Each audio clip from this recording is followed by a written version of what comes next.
Good morning everyone. Now we are on exercise 7.6 permutation and combination. So first question says evaluate the following. First is 15C11. तो ये 15C11 को कैसे solve करेंगे? हमें तो मालूम है कि NCR is equal to NCN minus R. तो 15C11 को हम क्या लिख सकते हैं? 15C 15 minus 11 and that will give you 4. तो हमारा क्वेश्चन क्या हो गया? 15C4. So 15C4 is 15 into 14 into 13 into 12 upon 4 into 3 into 2 into 1. ये कुछ टर्म्स कैंसिल हो गई और हमारा रिजल्ट आ गया 1365. सिमिलरली सेकंड पार्ट है 100C98. दैट मीन्स हमें क्या करना है? हमें 98 ऑब्जेक्ट्स चूज करने हैं आउट ऑफ 100. अगेन 100C98 को हम कैसे लिख सकते हैं? 100C2 because we know NCR is equal to NCN minus R. अब 100C2 कितना हुआ? 100 इंटू 99 अपॉन 2 इंटू 1. 2 से ये टर्म कैंसिल हुआ 50 टाइम्स और रिजल्ट आ गया 4950. थर्ड पार्ट है 52C52.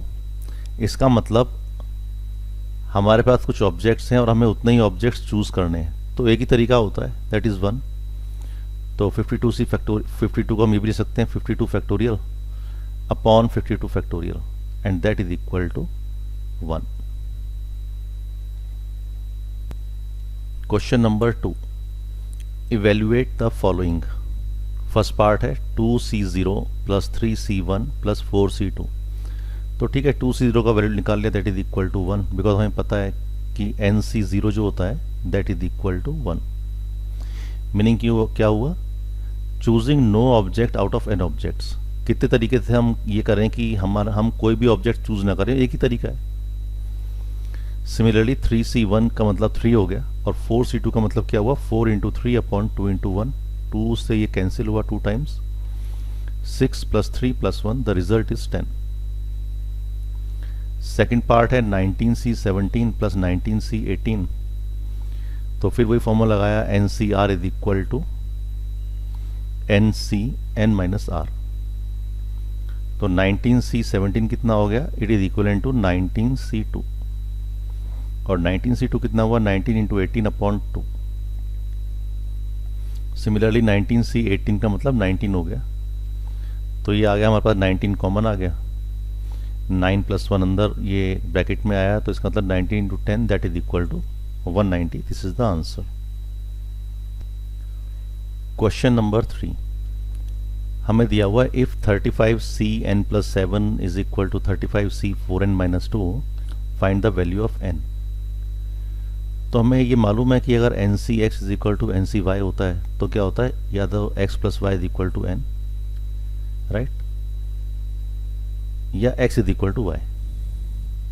दोनों कंडीशन हो सकती हैं. तो यहाँ पे NCX is equal to NCY वाला फॉर्म लिखा हुआ है तो इसका मतलब X प्लस Y तो N हो जाएगा. इसका मतलब N plus 7 plus 4N minus 2 ये 35 के इक्वल हो जाएगा. तो यहाँ से हमारे पास क्या आ गया? 5N plus 5 is equal to 35. So N का वैल्यू आ गया 6 because 5N is equal to 30, N is equal to 6. फिर दूसरा फॉर्मूला हमें पता है कि अगर NCR जो होता है वो NCN माइनस R के बराबर होता है. क्यों होता है? बिकॉज इन दोनों टर्म्स को अगर हम ऐड करेंगे तो क्या हो जाएगा? हमारा रिजल्ट क्या आ जाएगा? R आ जाएगा. तो अब ये प्रॉपर्टी लगा दी तो हमारे पास क्या रिजल्ट आ गया? 35 minus 4N minus 2 is equal to 35 minus N plus 7 क्योंकि ये R ये लिखा हुआ है नीचे R, इधर R ये हो गया और ये टर्म हमारी N माइनस R हो गई. सो इसे इवेल्युएट किया तो ये आ गया 37 minus 4N is equal to 28 minus N और N का वैल्यू यहाँ पे आ गया 3. तो हमारे पास N के दो वैल्यू आ गए क्योंकि लिखा हुआ है क्वेश्चन में भी find the values of N. तो N का वैल्यू 3 भी है और N का वैल्यू 6 भी है. दो प्रॉपर्टीज यूज की हैं. दिस इज सेकेंड वन और ये पहली प्रॉपर्टी है, first property. Coming to question number 4. If NC10 is equal to NC12 find NC3। तो NC10 is equal to NC12 है, तो हमें मालूम है कि this plus this is equal to n, that means 10 plus 12 is equal to n। तो n का value आ गया 22। अब हमें कैलकुलेट क्या करना है, 22C3 कैलकुलेट करना है। तो ठीक है, 22 into 21 into 20 upon 3 into 2 into 1, और जो रिजल्ट हमारा आ गया that is 1540। Similarly second part है 16CR is equal to 16CR plus 2 find RC4। तो RC4 कैसे निकालेंगे, जब हमें R मालूम होगा। R कैसे मालूम होगा, हम इसको इवेल्युएट करेंगे। तो बताया था NCX is equal to NCY, तो x plus y is equal to n। तो r plus r plus 2 is equal to 16। यहाँ से 2r इज इक्वल टू 14 आया और r का वैल्यू कितना आ गया, 7 आ गया। अब r हमें मिल गया है और हमें चाहिए क्या, हमें तो चाहिए RC4। तो 7C4 हमें निकाला है अल्टीमेटली। तो ये रिजल्ट आ गया 7 into 6 into 5 upon 3 into 2 into 1, because 7C4 किसके इक्वल होता है, 7C4 तो 7C3 के इक्वल होता है, इसीलिए 3 नंबर लिखी हुए हैं यहाँ पे, and the result is 35। Coming to question number 5, if NPR is equal to 720 into NCR find the value of R। तो NPR का हमें फॉर्मूला मालूम है, परम्यूटेशंस हैं। So factorial n upon n minus r factorial, ये तो formula हुआ NPR का, is equal to 720 into formula of NCR लगा दिया, factorial n upon factorial r into n minus r का फैक्टोरियल। कॉमन टर्म्स कैंसिल हुई, तो r का फैक्टोरियल आ गया 720, तो r कितना आ गया 6। Question number 6, how many selections of 4 books can be made from 8 different books. आपको सिलेक्शन करना है, सिर्फ अरेंजमेंट नहीं करना है। तो 8 बुक्स में से आपको 4 बुक्स सेलेक्ट करनी है, that can be done in 8C4 ways. 8C4 का मीनिंग क्या हुआ, 8 इंटू 7 इंटू 6 इंटू 5, 4 टर्म्स तो ऊपर आ गई और इस 4 का नीचे फैक्टोरियल आ गया, 4 3 2 1, कैंसिल करके the result is 70। Similarly second part है, how many selections of 9 stamps can be made from 11 different stamps. इसका मतलब 9 स्टैम्प्स सेलेक्ट करने, अरेंज नहीं करने, तो कॉम्बिनेशन लगेगा। तो 11C9, और 11C9 हमें पता है तो 11C2 के बराबर होता है, because NCR is equal to NCN minus R। तो रिजल्ट आया 11 into 10 upon 2 into 1, and that gives us 55। Question number 7 part 1, a baseball team has 13 members, how many lineups of 9 players are possible. तो 13 में से आपको 9 players का lineup चाहिए, और इसने लिखा भी हुआ है एक्सप्लिसिटली कि the position of each member in the lineup is not important, that means arrangement important नहीं है। तो हमें चूज करना है, चूज करने के लिए सिलेक्शन, और सिलेक्शन का मतलब कॉम्बिनेशन। सो 13C9, फिर हमें पता है 13C9 किसके बराबर होता है, 13C4 के बराबर होगा, क्योंकि NCR is equal to NCN minus R। तो 13 माइनस 9 इज इक्वल टू 4 आ गया। इसको सॉल्व कर लिया, सॉल्वेबल है। 13 इंटू 12 इंटू 11 इंटू 10, 4 टर्म्स ऊपर आ जाएगी और 4 का फैक्टोरियल नीचे आ जाएगा। कुछ कॉमन टर्म को हमने यहाँ पे कैंसिल किया और जो रिजल्ट आ गया हमारा 715।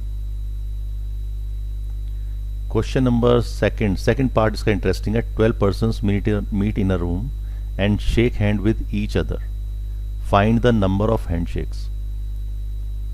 तो हैंडशेक में कितने लोग इन्वॉल्व होंगे, 2 होंगे, दैट मीन्स पेयर्स ऑफ 2।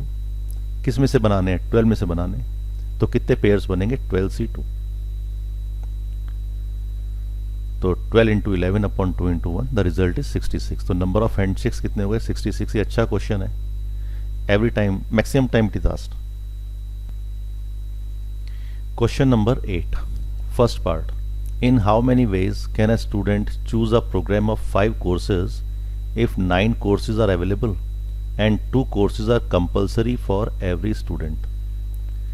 तो चूज तो करने हैं 5 कोर्स, जिसमें से कि 5 कोर्स आउट ऑफ 9 जिसमें कि 2 तो कंपलसरी है, तो इसका मतलब 2 की तो कोई चॉइस ही नहीं है, 2 तो से लेने हैं ये। फिर इसका मतलब वो चूज किस में से कर सकता है, जो 3 और बचे, कितने में से, 7 में से, क्योंकि 9 में से 2 तो यहाँ पे आ गए। अब कितने कोर्स बचे, 7 बचे, 7 में से ही have to choose 3, any 3, 2 are compulsory. तो कंपलसरी वाला पार्ट हमने उसका केयर ले लिया। अब हमारे पास बचे to choose 3 out of 7. So 7C3. इसका मीनिंग क्या हुआ? 7 इंटू 6 इंटू 5, 3 टर्म्स तो ऊपर आ जाएंगे और 3 का फैक्टोरियल नीचे आ जाएगा। टर्म्स को कैंसिल किया, रिजल्ट क्या आ गया? 35। This is the answer. फिर सिंपल क्वेश्चन है कॉम्बिनेशन का। How many different committees each consisting of 3 girls and 2 boys can be chosen from 7 girls and 5 boys. तो 7 गर्ल्स में से कितनी गर्ल्स चूज करनी है? 3 करनी है, तो 7C3। फिर लिखा हुआ है एंड का मीनिंग मल्टीप्लिकेशन। 2 बॉयज भी होने चाहिए, कितने में से? 5 में से। तो 5 में से आपने 2 बॉयज चूज कर लिए, दैट इज 5C2। तो इसको हमने सॉल्व किया, दैट मीन्स 7 इंटू 6 इंटू 5 और नीचे कितना आ गया? 3 का फैक्टोरियल, 3 इंटू 2 इंटू 1। 5C2 का मतलब 2 टर्म तो हमारी न्यूमरेटर में आएंगी, 5 इंटू 4, और डिनोमिनेटर में क्या आएगा? 2 इंटू 1। इसे सॉल्व किया, टर्म्स को कैंसिल किया, जो रिजल्ट आ गया दैट इज 350। इजी क्वेश्चन है। क्वेश्चन 9th का first part. A bag contain 5 black balls and 6 red balls. Determine the number of ways in which 2 black and 3 red color balls are selected, assuming that balls of same color are distinguishable. तो इसका मतलब black colour की balls अलग हो गई and जो red balls हैं वो 6 है हमारे पास। तो ब्लैक बॉल्स हमें 2 चाहिए, that means 5C2, choosing 2 out of 5, तो 5C2। और 3 रेड कलर की बॉल चाहिए, किस में से? 6 रेड बॉल्स में से, तो 6C3 रेड बॉल्स। 5C2 को सॉल्व किया, 5 इंटू 4 अपॉन 2 इंटू 1, और 6C3 is 6 into 5 into 4 upon 3 का फैक्टोरियल। इसे सॉल्व किया तो हमारा क्या रिजल्ट आ गया? 200। So there are 200 ways of doing the same thing. Second part देखते हैं इसका। A book shelf contains 7 different math books. ये 7 डिफरेंट मैथ बुक्स हैं and 5 different physics books. How many groups of 3 math books and 3 physics books can be selected. तो 3 तो हमें क्या चाहिए? मैथ्स की बुक्स चाहिए, और 3 चाहिए फिजिक्स की बुक्स। आउट ऑफ मैथ्स की बुक्स कितनी है? 7 है, तो 7 में से हमें 3 चूज करनी है, और 5 में से 3 चूज करनी है। That means we need to choose 6 books, 3 from math and 3 from physics. So 7C3 is 7 into 6 into 5 upon 3 का factorial, and 5C3 is equal to 5C2। ये तो हम देख चुके हैं, NCR is equal to NCN minus R। So 5C2 is 5 into 4 upon 2 into 1। Result क्या आ गया? 350। 10th क्वेश्चन इंटरेस्टिंग है।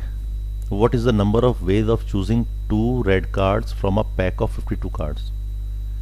तो 52 कार्ड्स में से रेड कार्ड कितने होते हैं? 26 ही होते हैं, और 26 में से हमें कितने चूज करने हैं? 2 चूज करने हैं। सो 26C2। इसका मतलब 2 टर्म तो ऊपर आएंगी, 26 इंटू 25, और नीचे 2 का फैक्टोरियल आएगा, 2 into 1, and the result is 13 into 25, और ये आ गया 325, 325। सेकेंड पार्ट देखते हैं। What is the number of ways of choosing 3 picture cards from a deck of 52 cards. तो हमें पता है पिक्चर कार्ड्स कितने होते हैं? 12 होते हैं। Picture cards are 12। उसमें से कितने चूज करने? 3 चूज करने, तो ठीक है, 12 में से 3 चूज कर लिए, 12C3। तो ऊपर भी 3 टर्म्स आएंगी, 12 इंटू 11 इंटू 10, और नीचे क्या आएगा? 3 का फैक्टोरियल, 3 इंटू 2 इंटू 1। इसको एक काट लिया इधर से, तो आंसर आ गया 220, 220 वेज। थर्ड पार्ट है। What is the number of ways of selecting 4 cards from a pack of 52 cards which include exactly 1 red queen. तो रेड क्वीन कितनी होती हैं? 2 होती हैं। उन 2 रेड क्वींस में से एक तो हमें रेड क्वीन चाहिए, तो 2C1 तो ये हो गया। अब रिमेनिंग कितने बचे? 50। हमारे पास एक ही क्वीन होनी चाहिए रेड, तो यहाँ पे आ गई 2C1 से, और हमें 3 कार्ड और चाहिए टू मेक इट 4, तो 50C3। 50C3 का हमें पता है कैसे इसे सॉल्व करेंगे। 50 इंटू 49 इंटू 48, 3 टर्म्स तो ऊपर आ गई, और नीचे कितना आ गया? 3 इंटू 2 इंटू 1। इसको सॉल्व करेंगे तो the result is 39200। Okay. Question number 11। 7 points lie on a circle how many chords can be drawn by joining these points. तो हमें तो प्रॉपर्टी पता है कॉर्ड ड्रॉ करने के लिए, for joining a chord, chord का मतलब हमें पॉइंट्स चाहिए दो सर्कमफ्रेंस के ऊपर। तो हम कितने कॉर्ड्स बना सकते हैं आउट ऑफ 7 पॉइंट्स। तो 7 पॉइंट्स में से आपने 2 पॉइंट्स ले लिए, चूज कर लिया, और 7c2 वेज, और 7c2 का मतलब 7 into 6 upon 2 into 1, and that is equal to 21। This is the answer, ये आंसर आ गया हमारा। सेकेंड पार्ट में वो कह रहा है कि how many triangles can be formed bye joining the vertices of hexagon. तो हेक्सागन बना हुआ है 1 2 3 4 5 6। अब हमें ट्राइंगल्स बनाने हैं bye joining the vertices of hexagon. For example ये एक ट्राइंगल हो गया, ये दूसरा ट्राइंगल हो गया, एक ट्राइंगल ये भी हो सकता है। तो अल्टीमेटली हम करना क्या चाह रहे हैं, हम 6 पॉइंट्स में से 3 पॉइंट्स को चूज करना चाह रहे हैं randomly, any 3, choose any 3 out of 6। तो क्या रिजल्ट आ गया 6c3। और ये सॉल्व कैसे करते हैं मालूम है, 6 इंटू 5 इंटू 4 अपॉन 3 का फैक्टोरियल, और रिजल्ट आ गया 20। सो 20 triangles can be formed. Question number 12, a committee of 3 persons is to be constituted from a group of 2 men and 3 women। तो 5 लोगों में से हमें 3 लोगों को एक कमिटी में लेना है। इन how many ways can this be done. तो पहला तो पार्ट हो गया ये, तो इसका मतलब आउट हमें चूज कितने करने, 3 लोग करने, कितने में से, 5 में से, इररिस्पेक्टिव ऑफ मैन और वुमेन। तो 5c3 that is equal to 5 into 4 upon 2 into 1, because हमें पता है 5c3 कितना होता है, 5c3 तो 5c2 होता है। सो 5 into 4 upon 2 into 1, the result is 10। अब सेकंड पार्ट में वो कहता है कि how many of these committees would consist of 1 man and 2 women, specify कर दिया। तो इसका मतलब 2 मैन में से 1 मैन चाहिए और 3 वुमेन्स में से 2 वुमेन होनी चाहिए।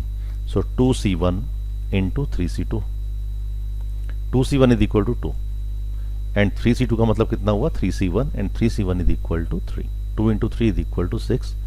ये हमारा इसके सेकंड पार्ट का आंसर आया। 14th क्वेश्चन भी इंटरेस्टिंग क्वेश्चन है। A student has to answer 10 questions choosing at least 4 questions from each of the part A and B. If there are 6 questions in part A and 7 questions in part B, in how many ways can the student choose 10 questions? तो 2 parts हैं A और B, A में 6 questions हैं, B में 7 questions हैं, हमें total करने हैं 10। बट कैसे करने हैं, दोनों में से 4 तो होने चाहिए, ये कंडीशन है। तो ठीक है, नंबर ऑफ वेज कितने हो गए, 6c4 इंटू 7c6, 6 में से 4 चूज किए, 7 में से 6 चूज किए, प्लस 6 में से 5 चूज किए और 7 में से 5 चूज किए, तो 10 हो गया। या हमने ए पार्ट में से 6 के 6 कर लिए, और सेकंड बी जो हमारे पास पार्ट है उसमें से हमने 4 कर लिए, 7c4। तो इसे अब सॉल्व किया, 64 कितना होता है, 62 होता है। तो 6 इंटू 5 अपॉन 2 इंटू 1, 7c6 और 7 होता है। और पहले पार्ट में से 5 किए, दूसरे पार्ट में से 5 किए, तो 6c5 इज इक्वल टू 6, और 7c5 कितना होता है, 7c2 के बराबर होता है। बार बार हम ये प्रॉपर्टी लगा रहे हैं, NCR is equal to NCn minus R। तो व्हाट इज 7c2, ये तो 7 इंटू 6 अपॉन 2 इंटू 1 हो गया। और हमने ए पार्ट में से 6 के 6 क्वेश्चन किए और बी पार्ट में से हमने किए 4 क्वेश्चन, तो 6c6 is equal to 1। 7c4 कितना हो गया, 7c3 के इक्वल हो गया, और 7c3 कितना होता है, 7 इंटू 6 इंटू 5 अपॉन 3 का फैक्टोरियल। इन टर्म्स को हमने ऐड किया तो रिजल्ट आ गया 266। थोड़ा सा डिफरेंट रिजल्ट है, पर हाँ it is a good question, थोड़ा डिफरेंट है, और रिजल्ट डायरेक्टली नहीं आएगा, it has to be added, because यहाँ पे ऑरिंग किया हुआ है, कितने तरीके से वो अटेम्प्ट कर सकता है, तो दिस और दिस और this. Question number 15th part 1, there are 12 points in a plane, ये दिखा रखे हैं इधर 12 points in a plane, of which 5 are collinear, ये 5 पॉइंट कोलिनियर हैं। These points are joined in pairs, find the number of straight lines formed. अच्छा, यहाँ पे हम देख रहे हैं, यहाँ पे ये 5 पॉइंट हैं, इन 5 पॉइंट को अगर हम ज्वाइन करते हैं तो लाइन कितनी बनेगी? लाइन तो एक ही बनेगी, it is the complete line, right. Join आप इनमें से कर सकते हो, 5 सीट इन्हें आप ज्वाइन कर सकते हो, हर 2 पॉइंट को ज्वाइन कर सकते हो। लाइन कितनी है? लाइन तो एक ही आएगी इसमें से, दिस लाइन, ठीक है। तो इसे करने का तरीका भी थोड़ा डिफरेंट है। Number of straight lines formed, पहले तो आपके पास कितने पॉइंट्स हैं? 12 पॉइंट्स हैं, और हर 2 पॉइंट को ज्वाइन करने के लिए will be having a line. तो आउट ऑफ 12 हमने क्या कर लिया? 12C2। अब इसमें से हम ये तो माइनस करेंगे ना, क्योंकि ये तो लाइनें नहीं है, लाइन तो इसमें एक ही है। तो जो 5 पॉइंट्स हैं 5C2, इन 5 में से जो 2 पॉइंट से हम लाइन बना रहे हैं, अल्टीमेटली ये लाइंस नहीं आएंगी, ये तो क्योंकि कोलिनियर है तो एक ही लाइन आएगी ये। तो उसने माइनस कर दिया कितना? 5C2, बिकॉज 5 पॉइंट्स में से 2 पॉइंट चूज करके जो लाइन बनी है that will not be considered as a line. Line तो ये 1 है, तो +1 कर दिया फॉर दिस कंप्लीट लाइन, और माइनस कर दिया 5C2 फॉर दीज लाइन्स, ये छोटी छोटी जो लाइन आ रही है, ठीक है। सो 12C2 minus 5C2 +1।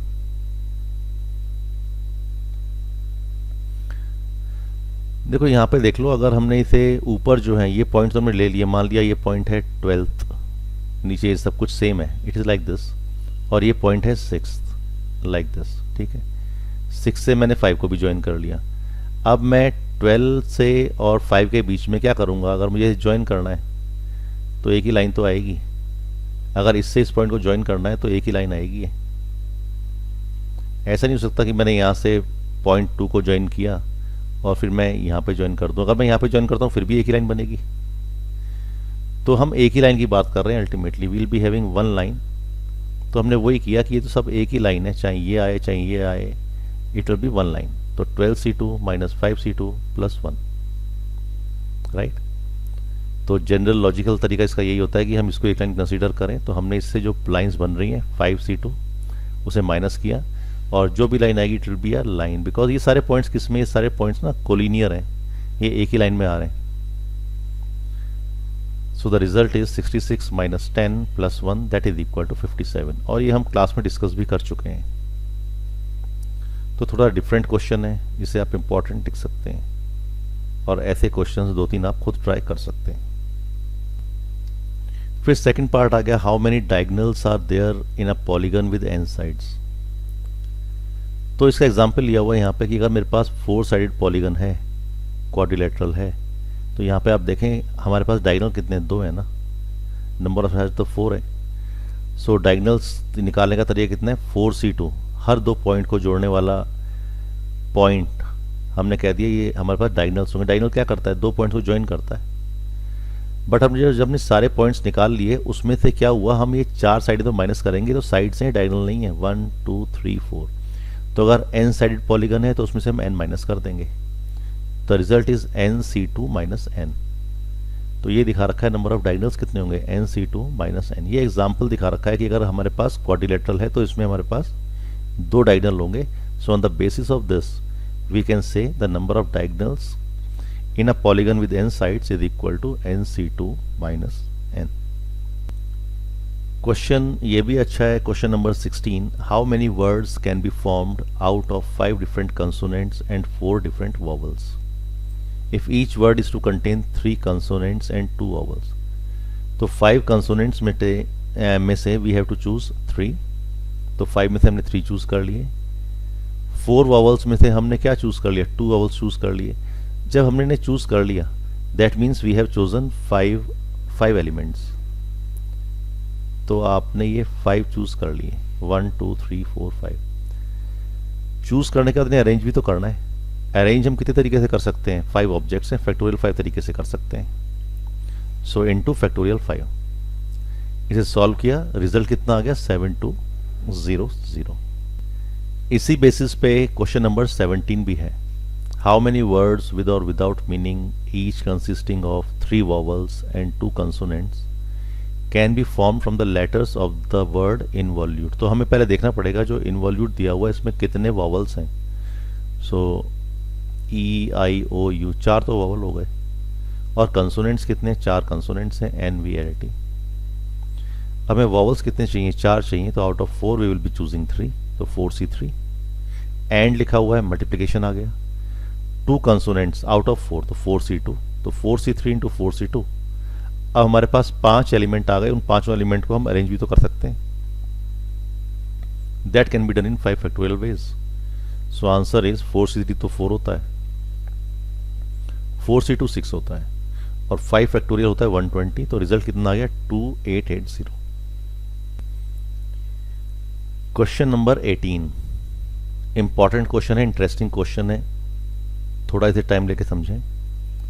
How many 4 letter words can be formed by using the letters of the word ineffective.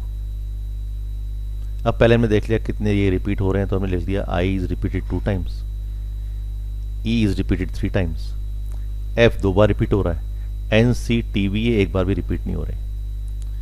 अब 4 लेटर वर्ड बनाना है तो इसमें केसेस बनेंगे। एक केस ऐसा बनेगा कि जब हमने जो लेटर्स लिए वो सारे डिफरेंट हैं, तो डिफरेंट लेटर का मतलब 1 2 3 4 5 6 7 डिफरेंट लेटर्स हैं, तो 7 में से हमें 4 डिफरेंट लेटर्स चूज करने, तो 7 चूज करने, तो हमने चूज कर लिए पहले लेटर से 7c4, और फिर आपको उनको अरेंज भी करना है, तो इसका मतलब ये 7p4 के इक्वल हो गया। ये फॉर्मूला भी होता है, factorial r into N C R is equal to N P R. यहाँ पे फॉर्मूला लिख देता हूँ, N C R into R का factorial is equal to N P R. तो ये 7p4 आ गया, तो इसका वैल्यू आ गया 7 इंटू 6 इंटू 5 इंटू 4, और रिजल्ट आ गया 840। तो एक तो केस ये हो गया, मतलब वर्ड ये ऐसा हो सकता है, या कैसा होगा 2 pairs of same kind of letter, that means 2 I आ जाएं 2 ई आ जाएं, या 2 एफ आ जाएं 2 ई आ जाएं, 2 एफ आ जाएं जो आई आ जाएं। तो ऐसे पेयर्स की हम बात कर रहे हैं, तो इसका मतलब ऐसे पेयर्स में से कितने पेयर हैं 1 2 3, जिसमें 2 लेटर रिपीट हो सकते हैं। तो हमने इसमें 3 पेयर्स हैं, 3 पेयर में से हमें 2 पेयर चूज करने 3c2। अब हमारे पास चारों लेटर आ चुके हैं, अब उसे हमें क्या करना है, अरेंज भी करना है। So factorial 4 upon factorial 2 factorial 2, because हमारे पास तो जो लेटर हैं 2 रिपीट हो रहे हैं ना, सो फैक्टोरियल 2 फैक्टोरियल 2, ये रिजल्ट आ गया 18।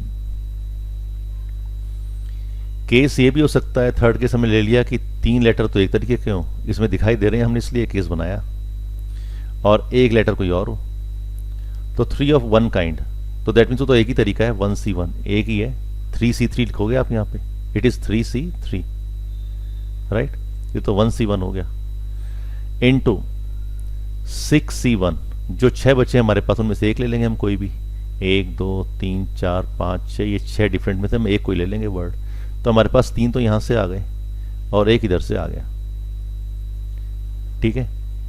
तो ये आ गया हमारे पास और फिर क्या हो गया, अगर ये हमारे पास इतना आ गया कॉम्बिनेशन, तो हमें इनको अब अरेंज भी करना है। तो अरेंज करने के लिए फैक्टोरियल 4 अपॉन ये हमारे पास रिपीट हो रहे हैं जो एलिमेंट्स आ गए ई, तो फैक्टोरियल 3, तो रिजल्ट आ गया 6 into 4 and that is equal to 24। और फोर्थ केस क्या हो गया कि 2 लेटर तो एक तरीके के हों, दैट मीन्स आई या ई या एफ, और 2 अदर हो, ठीक है। तो हमने यहाँ पे एक पेयर ले लिया, 3 पेयर हैं जिसमें कि हमारे पास 2 ऑफ 1 काइंड आ रहे हैं, तो 3 पेयर्स हैं, इसमें से एक पेयर चूज कर लिया 3c1। तो यहाँ पर लेटर कितने आ गए हमारे पास तो 3 लेटर्स आ चुके हैं, यहाँ से 2 लेटर आ चुके हैं, 2 और चूज करने हैं, तो जो बाकी 6 बचे उसमें से हमने 2 चूज कर लिए। अब टोटल तो हो गए 4 हमने चूज कर लिया, अपने अरेंज भी तो करना है, तो फैक्टोरियल 4 अपॉन क्या होगा, ये 2 सेम काइंड के, तो फैक्टोरियल 2 नीचे कर दिया, तो 3 into 15 into 12 is equal to 540, ये 540 आ गया, ठीक है। देखो यहाँ पे कंफ्यूजन नहीं होना चाहिए 1c1, क्योंकि जो 3 रिपीट हो रहे हैं वो एक ही है, इसमें से हमें इसी को चूज करना, तो एक ही तरीका है 1c1, या तो मैं 1c1 लिख दूं, या मैं इसे बिल्कुल भी ना लिखूं, या मैं इसे 1 लिख दूं, तो यहाँ पे कोई कंफ्यूजन नहीं होना चाहिए।